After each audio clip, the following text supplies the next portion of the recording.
Hello friends, welcome to lunch with this is Ram Soni. इस समय एक महत्वपूर्ण न्यूज है कि मध्य प्रदेश में ओबीसी आरक्षण मामले में सुनवाई ग्रीष्मकालीन अवकाश के बाद होगी। अभी क्या डेवलपमेंट हुई उसके बारे में हम डिस्कस करेंगे। इसके अलावा एक मामला और भी महत्वपूर्ण है कि छत्तीसगढ़ में ये बहुत बड़ी लीड है। छत्तीसगढ़ में 50% से अधिक आरक्षण में हाई कोर्ट की तरह स्टे लगा दिया गया था, लेकिन उस स्टे को सुप्रीम कोर्ट ने हटा दिया है।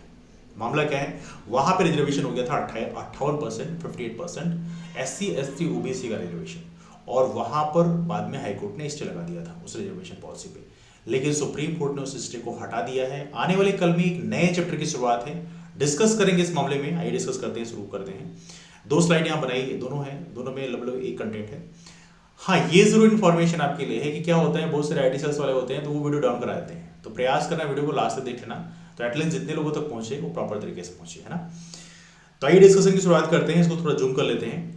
ओबीसी आरक्षण में सुनवाई वेकेशन के बाद होगी, हाई कोर्ट ने ऐसा कहा है। प्रदेश में ओबीसी आरक्षण 27% किए जाने से संबंधित 64 याचिकाओं की सुनवाई वेकेशन बाद किए जाने के निर्देश हाईकोर्ट जस्टिस सील नागू तथा जस्टिस डी बंसल की युगल पीठ ने जारी किए हैं। युगल पीठ को सुनवाई के दौरान बताया गया कि सर्वोच्च न्यायालय में ओबीसी आरक्षण के लिए सभी याचिकाएं सुनवाई के लिए बुलाए जाने की मांग करते SLP दायर की गई है। SLP पर सर्वोच्च न्यायालय में सुनवाई लंबित है। गौरतलब है कि प्रदेश में 27% ओबीसी आरक्षण किए जाने के खिलाफ वो पक्ष में 64 याचिकाएं दायर की गई थी। याचिकाओं की सुनवाई के लिए विशेष बेंच के जस्टिस वीरेंद्र सिंह सेवानिवृत्त हो गए हैं, जिसके कारण जस्टिस सील नागू तथा जस्टिस डी बंसल की युगल पीठ ने मंगलवार 18 अप्रैल को सुनवाई करते हुए पाया था कि सर्वोच्च न्यायालय में प्रदेश सरकार द्वारा ओबीसी आरक्षण 27% किए जाने के कानून को चुनौती नहीं दी गई है ना। अब फर्दर लिखते हैं, सर्वोच्च न्यायालय में लंबित याचिकाएं साल 2003 में ओबीसी आरक्षण के संबंध दायर नोटिफिकेशन संबंधित हैं। युगल पीठ का मत था कि ओबीसी आरक्षण के संबंध में सर्वोच्च न्यायालय में लंबित प्रकरणों के निराकरण की आवश्यकता नहीं है। सर्वोच्च न्यायालय में लंबित याचिका में ओबीसी आरक्षण 27% किए जाने के कानून की वैधता को चुनौती नहीं दी गई है। युगल पीठ ने याचिकाओं पर डे टू डे सुनवाई के निर्देश दिए थे। याचिका पर गुरुवार को हुए सुनवाई के दौरान ओबीसी SC ST एकता मंच की तरफ से युगल पीठ को बताया गया कि ओबीसी आरक्षण संबंधित याचिकाओं के साथ हाईकोर्ट में लंबित सभी याचिकाओं की सुनवाई करने सर्वोच्च न्यायालय में SLP दायर की गई थी। तो ये बेसिकली यहाँ पर न्यूज है। तो कुल मिला के ये कि सुनवाई भी बाद में होगी, ले देके सारा मामला यही है। दूसरी जो स्लाइड है इसमें भी लगभग सेम चीजें लिखी हुई हैं, कोई बहुत ज्यादा इसमें चेंज नहीं है। ओबीसी आरक्षण के मामले में सुनवाई 2019 से चल रही है, 2023 हो गया, सभी लोगों को पता ही है, मुझे बताने की जरूरत नहीं है। और सुनवाई चलती रही है, मतलब 4 साल से चल रही है। अब कब तक चलेगी इसके बारे में कहना बहुत मुश्किल है, लेकिन this is something we can see. इसके बारे में मैंने अक्सर बोला है कि यहाँ पे इसका सोल्यूशन क्या हो सकता है, उसके ऊपर डिस्कस करेंगे, लेकिन उससे पहले एक और महत्वपूर्ण इंफॉर्मेशन है छत्तीसगढ़ के बारे में। अक्सर लोग कहते हैं कि हमारे मध्य प्रदेश में जो रिजर्वेशन है, क्या रिजर्वेशन है, हमारे मध्य प्रदेश में 17% आबादी शेड्यूल कास्ट की है, तो उसको आपने आरक्षण दिया है 16%। शेड्यूल ट्राइब की बात करें तो यहाँ पे आरक्षण कितना दिया गया था, 20%, 21% आबादी उनकी है। ओबीसी की बात करें, ओबीसी की आबादी मध्य प्रदेश हाईकोर्ट में गवर्नमेंट ऑफ मध्य प्रदेश में जो डेटा प्रस्तुत किया है उसमें 51% का डेटा बोला है, लेकिन आरक्षण दिया है 14%। इन सबको जब मिला दिया जाए तो कितना होता है, ये होता है 50%। लेकिन अभी हाल ही में जब ओबीसी को 27% आरक्षण दिया गया तो ये आरक्षण बढ़ के कितना हो जाता है, 63%। तो मध्य देश में आरक्षण कितना हो गया, 63% हो गया, मतलब 50% का जो लिमिट है उसको क्रॉस कर जाता है। तो यहां बोला गया कि भाई कई सारे मामले हैं जहां पर प्रॉपर तरीके, जैसे इंदिरा सैनी का मामला है जहां पे ये था कि 50% से ज्यादा रिजर्वेशन क्रॉस नहीं होना चाहिए, है ना। ऐसे मामले प्रॉपर तरीके से डिस्कस किए। तो ऐसा नहीं कि सिर्फ मध्य प्रदेश में ऐसा किया गया, छत्तीसगढ़ सरकार ने भी रिजर्वेशन की लिमिट को बढ़ा दिया। अब वहां पे आप देखेंगे रिजर्वेशन कर दिया गया तो वहां पे कितना, 58%। आप देखेंगे यहाँ पर 58% लिखा हुआ है। प्रॉपर तरीके से पढ़ते हैं बेसिकली मामला क्या है, लिखा है उन्होंने छत्तीसगढ़ सरकार को सरकारी नौकरियों और शैक्षणिक संस्थानों में 58% आरक्षण लागू करने के मामले में सुप्रीम कोर्ट से बड़ी राहत मिली है। सुप्रीम कोर्ट ने इस आरक्षण पर लगी रोक हटा दी है। साथ ही भर्ती और प्रमोशन प्रक्रिया भी तुरंत शुरू करने के निर्देश दिए हैं। यानी अब प्रदेश में 58% आरक्षण के अनुसार ही भर्ती प्रक्रिया होगी। लेकिन किस वर्ग को कितना मिलेगा इस पर देख लेते हैं। यहाँ प्रॉपर तरीके से लिखा है, छत्तीसगढ़ सरकार ने 2012 में 58% आरक्षण की अधिसूचना जारी की थी, जिसे हाईकोर्ट ने रद्द किया था। कोर्ट ने कहा था कि आरक्षण को 50 से बढ़ाकर 58% करना असंवैधानिक है। कोर्ट ने आबादी के अनुसार आरक्षण देने को भी गलत माना था, लेकिन अब सुप्रीम कोर्ट ने हाई कोर्ट के इस फैसले को पलट दिया। देखो ये बात सही है कि हमारे क्लॉज में वो SC और ST के रिजर्वेशन के लिए प्रॉपर तरीके से लिखा है कि आबादी के आधार पर उनको आरक्षण मिलना चाहिए, लेकिन ओबीसी के मामले में एक क्लॉज नहीं लिखा हुआ है। और ये सभी को जितना जल्दी समझ जाओ उतना अच्छा है। कुछ कम्युनिटी के लोग जो है थोड़ा चैलेंज करते हैं कि नहीं ऐसा नहीं वैसा है, लेकिन जो है वो है। लेकिन भाई रिजर्वेशन का जो मेन थीम है, भाई रिजर्वेशन क्यों दिया जा रहा है? यदि किसी कम्युनिटी की आबादी 50% है तो उसको आप रिजर्वेशन किस बेसिस पे दोगे? रिजर्वेशन पॉपुलेशन के आधार पे दोगे। ऐसा तो होगा नहीं कि जिसकी आबादी 5% है उसको आपने 90% आरक्षण दे दिया है, ऐसा तो होता नहीं है। This is not possible. हर एक कॉमन सेंस की बात है कि भाई रिजर्वेशन जो दिया जा रहा है उसका मतलब रिप्रेजेंटेशन है, उस कम्युनिटी की जितनी आबादी है उसके हिसाब से उसकी भागीदारी है। That's very common sense. Anyway ये मामला है, लेकिन साथ में देखते हैं बेसिकली किसको कितना दिया गया। अनुसूचित जनजाति को 20 की जगह 32% आरक्षण कर दिया गया है। कहाँ? छत्तीसगढ़ में। अनुसूचित जाति को 16 की जगह 12% कर दिया गया है। ये एक नई इन्फॉर्मेशन है, वैसे कम किया गया है। ओबीसी को 14% आरक्षण का प्रावधान किया गया। इससे आरक्षण का दायरा संविधान द्वारा निर्धारित 50% ज्यादा हो गया, मतलब 58% हो गया। अब इसको बाद में हाई कोर्ट ने इसको क्या कर दिया था? रद्द कर दिया था। लेकिन बाद में सुप्रीम कोर्ट ने रद्द कर दिया या स्टे लगा दिया। सुप्रीम कोर्ट ने बाद में उस पर जो रोक लगी है उसको हटा दिया। तो ये एक नया डेवलपमेंट है। बाद में यहाँ पे भूपेश बघेल जो वहाँ के सीएम का कहना भी है, भाजपा के षड्यंत्र के विरुद्ध हमारा संघर्ष जारी रहेगा। ये वो चीजें बहुत सारी चीजें लिखी हैं, दैट्स नॉट रिलेवेंट।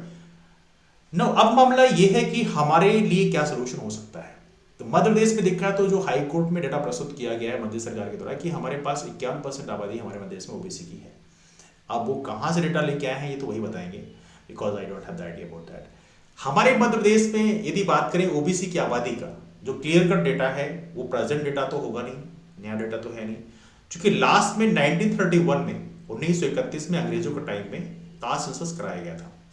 और कास्ट सेंसस जब कराया गया उस समय ओबीसी की आबादी देश में पाएगी कि 52% आबादी है देश में। स्टेट का वो उनके पास डेटा होगा, हो सकता है, पॉसिबिलिटी है।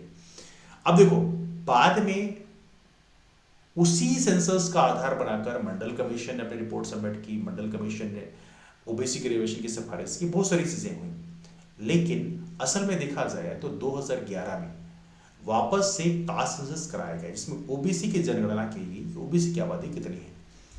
लेकिन बाद में सरकार ने 2011 सेंसस के डेटा को पब्लिश ही नहीं किया। बहुत सारे अनाप शनाप रीजन दिए कि भाई उसमें बहुत सारी कास्ट थी, ऐसा वैसा है, मतलब जो रीजन ऐसे लग रहे हैं कि बिल्कुल फालतू से रीजन है। भाई आप आजकल इंटरनेट का जमाना, कंप्यूटर का जमाना है, उसमें एक बार कीवर्ड डालोगे फटाक से सारे के सारे फिल्टर कर देगा। तो ये तो बहुत ही मतलब अजीब गरीब चीज है, बट एनीवे दैट्स फाइन। तो 2011 सेंसस डेटा को मिला के गवर्नमेंट ने पब्लिक नहीं किया। 2021 सेंसस की जब बात हुई, 2021 सेंसस जो है इस समय चूंकि देश में कास्ट सेंसस की डिमांड हो रही है कि भाई हमारे देश में सोशो इकोनॉमिक कास्ट सेंसस होना चाहिए, तो एटलीस्ट पता चले कि ओबीसी की आबादी प्रेजेंट टाइम में कितनी है, तो एटलीस्ट हम सुप्रीम कोर्ट या हाई कोर्ट में जब मैटर डिस्कस करें तो उसको आधार बना सकें। तो इन्होंने क्या किया, इन्होंने डिसाइड किया कि सेंसस ही नहीं कराएंगे, है ना, कास्ट सेंसस कराना पड़ेगा बिकॉज माहौल चल रहा है इस समय, उसी का मुद्दा चल रहा है, पॉलिटिकल मुद्दा। तो इन्होंने कहना ये सेंसस ही मत कराओ, और फाइनली सेंसस को डिले कर दिया। 2021 में सेंसस होना चाहिए था, 2023 आ गया, अभी सेंसस वापस से डिले कर दिया गया। इवली कुछ राज्य सरकार जैसे बिहार है, उड़ीसा है, they started from this side, लेकिन बिहार के जो कास्ट सेंसस है उसको बाद में हाई कोर्ट ने स्टे लगा दिया, तो वही बंद हो गया।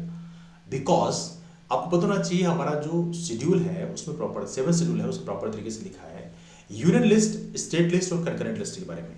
जहां पर जो सेंसस है, कास्ट सेंसस है, वो यूनियन लिस्ट का सब्जेक्ट है, मतलब स्टेट गवर्नमेंट जो है कास्ट सेंसस नहीं करा सकती।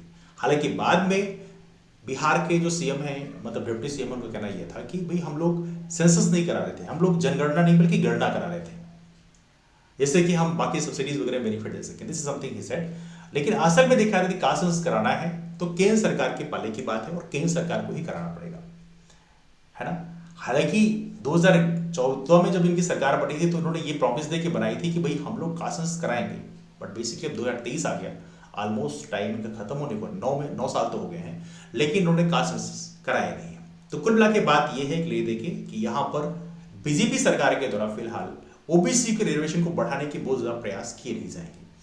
भले अभी टालमटोल किया जा रहा है, लेकिन असल में देखा तो जो कंक्रीट स्टेप उन्हें ले जाना चाहिए वो शायद लेंगे नहीं। बढ़ाने वाले में देखते हैं क्या होता है, चीजें कैसी हैं। लेकिन यस, ओबीसी कम्युनिटी को जरूर ये ध्यान रखना चाहिए कि आपको जागरूक होना होगा, है ना, आपको रियल मुद्दों की पॉलिटिक्स करनी पड़ेगी। मुद्दों की पॉलिटिक्स करनी पड़ेगी। ये नहीं कि कौन सी पार्टी अच्छी कौन सी पार्टी खराब है, ये डिस्कशन करने की बजाय मुद्दों की पॉलिटिक्स करना सीखो, तब जाकर एक कम्युनिटी को डेवलपमेंट मिलेगा। क्योंकि अभी हमने बहुत सारे मध्य पीएससी के रिजल्ट देखे हैं जहां पे कोई बोलता है कि 14% जो आपको आरक्षण दिया है, बाकी जो सीटें हैं वहां पर तो सारे लोग फाइट कर सकते हैं, एससी ओबीसी सारे फाइट करते हैं और ओबीसी फाइट भी कर सकता है, ओबीसी के पास काफी टैलेंट है। लेकिन यदि आप रिजल्ट को देखोगे तो वहां पर आप देखोगे अनरिजर्व की सीटें बहुत सारी ऐसी हैं जहां बहुत सारी पोस्ट ऐसी निकलती हैं इसमें अनरिजर्व में एक भी एससी ओबीसी को एंट्री नहीं मिलती है। मतलब ओबीसी को बेसिकली 51% ओबीसी की आबादी को 14% में रोक दिया जाता है। मतलब अनरिजर्व में फाइट करने का नंबर ही नहीं दिए जाते, जिससे कि मतलब कहते हैं भाई डिफरेंट मैकेनिज्म क्रिएट की जाती है, इसके कारण उनको एंट्री ना मिल पाए। एवरली डॉक्टर अम्बेडकर ने एक बहुत अच्छी चीज बोली थी कि हम नियम कितने भी अच्छे बना दें, यदि नियम को इम्प्लीमेंट करने वाला बदमाशी कर रहा है ना तो सारा का सारा कचरा कर देगा। And this is what happening. कहीं ना कहीं किसी न किसी तरीके से लूप होल्स क्रिएट किए जाते हैं जिससे कि ओबीसी को उसका हक ना दिया जाए। And this what we have been saying since very long time. 13 इस मुद्दे का डिस्कशन। एक और महत्वपूर्ण चीज है, कुछ लोग कहते हैं कि भाई मैं भड़काने का काम करता हूं। इस पे थोड़ी चीज बोलता हूं। देखो, भड़काना इसे नहीं कहते, इसे कहते हैं जागरूकता क्रिएट करना। इसे बोलते हैं जागरूक बनाना, समाज को जागरूक करना। भड़काना उसे कहते हैं कि एक कम्युनिटी जिसको आपने सोशल बाइकआउट कर दिया और उसे अनटचेबल घोषित कर दिया। मतलब एक विशेष वर्ण के लोगों ने एक विशेष कम्युनिटी को अनटचेबल घोषित कर दिया, उसको सोशल बाइकआउट करवाया। और कमाल की बात यह है कि आज वो समाज की कंडीशन कितनी क्रिटिकल हो गई। इसे बोलते हैं भड़काना। मतलब एक समाज के खिलाफ में आप उसको भड़का रहे हो। आज भी हम गांव में जाते हैं तो वहां पर अनटचेबिलिटी देखने के लिए मिलती है, महसूस करने के लिए मिलती है। एवली मैंने खुद देखा है कि बहुत सारे शादी वादी के फंक्शंस होते हैं, वहां पे एक विशेष कम्युनिटी के लोगों को अलग बिठाया जाता है। तो this is the real picture of India right now. तो भड़काना इसे कहते हैं कि आपने सोशल बाइकआउट करने की बात। ऐसे वैसे बहुत सारे फालतू टीचर भी हैं जो यहां वहां के नाम शनाब की बातें करते रहते हैं, जादू टोना तंत्र मंत्र पता नहीं क्या क्या बात करते रहते हैं, but the deep down inside they also want to implement such kind of policy like Manusmriti जैसी जो फर्जी चीजें हैं उसको इंप्लीमेंट करने की डायरेक्टली इनडायरेक्टली बात करते रहते हैं। तो इसे कहते हैं भड़काना। भड़काना इसे नहीं कहते हैं कि आपको जागरूक किया जाए कि भाई ये आपका हक है और ये हक आपको मिलना चाहिए। इसे भड़काना नहीं कहते, इसे कहते हैं जागरूक करना। एनीवे, आपके ओपिनियन नीचे क्या है कमेंट जरूर करें। मुलाकात करते हैं आप लोग फिर। हाँ, एक और चीज मैं कहना चाहता हूं कि जब भी कोई आपकी बात करे तो आपको भी उसके लिए स्टैंड लेने की हैबिट डालो। पीछा छुड़ाने की जो आदत है वो समाज को काफी पीछे ले जाएगी। हो सकता है आप अपनी जनरेशन में किसी तरह सर्वाइव कर जाए, लेकिन अगली जनरेशन में आपको स्ट्रगल करना पड़ेगा, आपके बच्चों को स्ट्रगल करना पड़ेगा। इतिहास से आपको बहुत कुछ सीखने की जरूरत है।